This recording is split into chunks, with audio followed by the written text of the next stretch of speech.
आता पुण्यामध्ये ऐतिहासिक पुणा क्लबच्या नूतनीकरण केलेल्या क्रिकेट मैदानाच्या उद्घाटन सोहळ्यासंदर्भातली बातमी आहे। भारतीय क्रिकेटचे दोन दिग्गज यावेळी आमने सामने आलेत। 67 वर्षांचे विश्वविजेते कर्णधार कपिल देव आणि 91 वर्षांचे चंदू बोर्डे हेच ते दोन दिग्गज।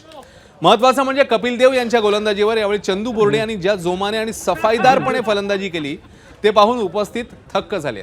वय बाजूला ठेवून या दोन महान खेळाडूंनी दाखवलेला उत्साह आणि खिलाडू वृत्तीने या सोहळ्याला एक वेगळी उंची लाभली। याच व्हिडिओची गेल्या काही दिवसांमध्ये सातत्याने सोशल मीडियामध्ये चर्चा सुरू आहे। हा व्हिडिओ आता चांगलाच व्हायरल आहे।